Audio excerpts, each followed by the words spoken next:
Now the T120 is over 2 years old now, and as part of that ongoing customisation process, as I'm sure you're aware, I fitted the British Customs Predator Pro Shorty silencers a few weeks ago. Now, ease of chain maintenance on the T120 is always something that's encouraged a lot of criticism because the standard factory silencers covered the entire area up that you needed to get access to in order to maintain your chain. Now, part of the reason that I fitted and reviewed the Predator Pro Shorties was down to viewers' requests for an exhaust system that did make chain maintenance easier. And the compact design of these silencers does just that. Now the T120's chain was actually in good serviceable condition, a little bit rusty here and there, and it doesn't matter how careful you are at keeping it lubricated and protected, that always seems to happen with these standard factory chains. And that brings me to other requests that have become more numerous over recent months. And that is for me to make a video showing how to upgrade your drive chain on the T120 for something just a little bit more aesthetically pleasing. Now, I didn't change the sprockets on the bike, and I'll come to why that was in a minute. I just changed the chain. And I chose what I consider to be arguably the best quality heavy duty chain currently on the market. That's the D.I.D ZVM-X heavy duty gold chain. Now that lovely gold or brass coloured coating on the links does look very nice. It gives exactly the right look that I want for the bike, which keys in with the brass accents on the fake carburetors, etc. I think it's a nice touch, but it's not just decorative. That coating is there for a reason. Now this is achieved using titanium nitride, which is an extremely hard ceramic material. The most common use that you'll see for this is on high-speed drill bits, because it provides an excellent degree of corrosion resistance, and it also cuts down friction and wear by a factor of up to 3. So there has been a method in D.I.D's madness by adding this finish to their top grade chains. Now we all know what O-ring chains are, basically the lubricant sealed for life into the links of the chain using a simple rubber O-ring, which also stops dirt and grit getting into the links. Now this is what's known as an X-ring chain, and basically this refers to the cross section. If you cut one of these O-rings in half and look at the cross section where you've cut it, it's actually X-shaped rather than circular as you would get with a standard O-ring. Now the reason behind this is apparently with a standard O-ring, when it's compressed under use, its ability to seal becomes compromised. X-rings allow for a longer chain life, and apparently, so I'm told, when an X-ring is compressed during use, the seal actually becomes tighter, so it keeps lube in and dirt out far more efficiently than a standard O-ring. Combined with the extremely high quality steel that's used in the manufacture of these chains, this provides you with a final drive which will stay looking good and last for many, many thousands of miles. As I've said, I don't think there is a chain on the market at the moment that comes anywhere near it. Now, they are expensive. I've seen these for sale for up to £130, although I got this one from Moto and it was just over £100, which is a really good price. The other reason for choosing Moto is that perhaps, as I made you aware last week, there are some fake or counterfeit D.I.D chains in circulation. These are cheap monkey metal chains that will only last a few thousand miles with a poor imitation of the titanium nitride finish. They are just cheap rubbish, and you'll end up paying many times more than they're actually worth, even though you think you're getting a bargain. Moto, like some of the other more respectable large companies, get their chains direct from an official source, so you can be more or less 100% certain that what you're buying is a genuine D.I.D chain. It is worth the effort. Now, modern sprockets are made from a far higher quality steel than they used to be. Back in the old days, it was considered that you should always change your sprockets with your chain, but times have moved on. And generally speaking, unless you see some abnormal wear in your sprockets, a sprocket set should last you at least 2 chains, maybe 3. For that reason, although these newer water-cooled twins have been out almost 3 years now, none of the high-end third-party sprocket manufacturers have as yet released replacement sprockets. There's just nothing available, or should I say there's nothing available that I would want to fit to my bike, so I've decided to leave the factory sprockets on. Now this makes changing your chain much quicker and easier than it would be if you were actually changing the sprockets. And to do that you can use a method which is substantially different from the one I showed you on the old air-cooled T100 back in February. The first thing that you need to do is get the bike up on its main stand if it has one. You need to get the rear wheel up off the ground. If it doesn't have a main stand, what you need to do is get it up on a jack and then remove your chain guard. Once this is done, using a breaker bar, just crack the axle nut open and release it by a few turns. Not enough so that the wheel is sliding up and down in its mounting, you just want to release the grip on it a little bit so that you do have room for adjustment. Next, you need to actually break your chain. And this is the part that seemingly people have the most problems with. Now, using any chain breaker against an intact chain is usually going to result in tears and delays. So the first thing you need to do is grind the heads off the two rivets on the link that you've selected to break the chain at. Take your time over this, be careful not to damage your sprocket, and just grind the heads of those two rivets flush with the surface of the plate. This will create a situation of least resistance for your chain breaker, so you're less likely to damage your tool.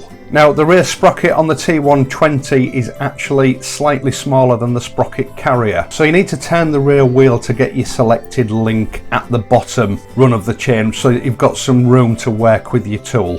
Then carefully position your tool with your chain braking pin fitted and start to wind your braking pin onto the pin that you've selected. Now take your time with this, just do a little bit at a time and then remove your tool just to see what progress you've made. It's very easy to misalign this and actually have your chain braking pin up against the side plate, and obviously it's not going to be able to push the pin through if that's the situation. Just carry out a few exploratory turns and then examine your progress until you're sure you are actually pushing the pin through. You'll feel the resistance of that pin release and then just carry on until you've released the pin. And your chain is now broken. Now in this case, because we're not changing the sprockets, threading your new chain onto the bike is a piece of cake. Using the rear sprocket to line everything up, put your new and old chain up together, and then from the outside temporarily connect them up using your spare connector link that comes with your new chain. Now you're actually putting this on wrong way around, but it doesn't matter because you're going to be removing it once your new chain is in place. Then maintaining a little bit of tension at both ends of your now extra long chain, pull the old chain from the front sprocket end so that it in turn pulls your new chain through, threading it onto the front sprocket. There's no need for any further disassembly of the bike.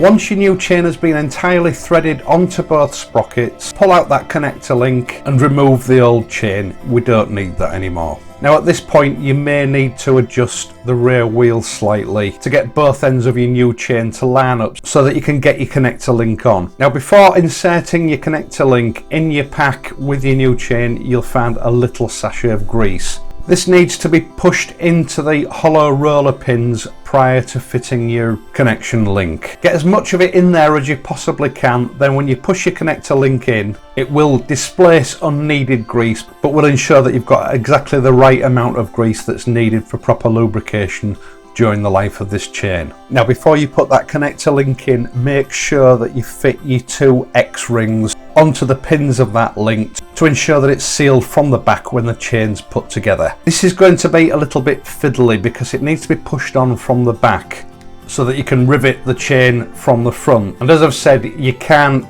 do this by connecting them both onto the rear sprocket because the rear sprocket is smaller than the sprocket carrier, so there's no way of getting your connector link onto the back. With a little bit of patience, you should soon have that on there.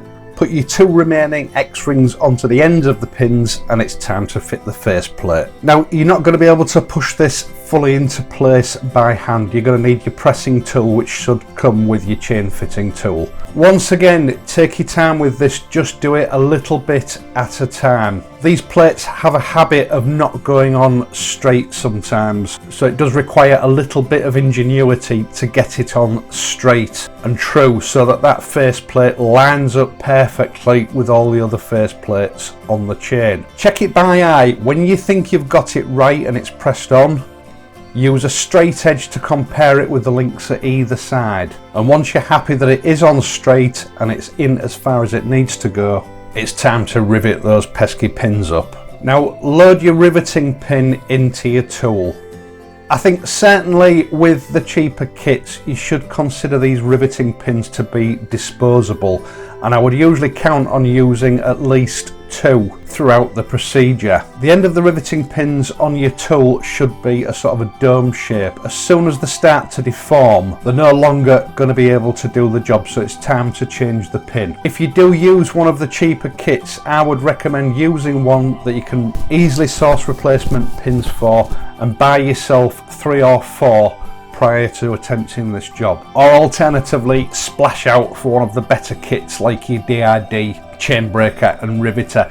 They are expensive, but the flip side of this is if you go to a dealer to have your chain fitted, he's going to charge you somewhere between £60 and £70 just for fitting it. The better tools obviously are expensive, but when you consider that once you've fitted 2 chains you've made that money back. And rest assured, I am going to make it my mission now to get a decent tool, which I will show you once I've got my hands on one.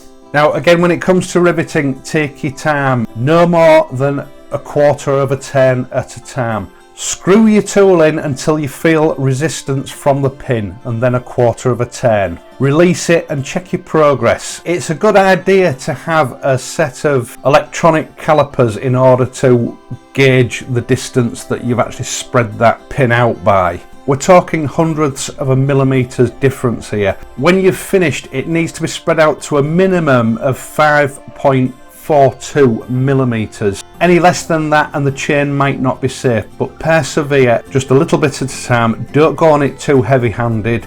If your pin looks like it's starting to deform, take it out and replace it with a new one. Once that's done, just check that link for tight spots, make sure you've not nipped it up too tight, and your chain should be good to go. Initially just take your bike for a short low speed run, stop and check that plate for signs of movement regularly until you're happy that everything is as it should be. I would say for the first few 100 miles, keep an eye on it, just check for any signs of movement. It's best to err on the side of caution.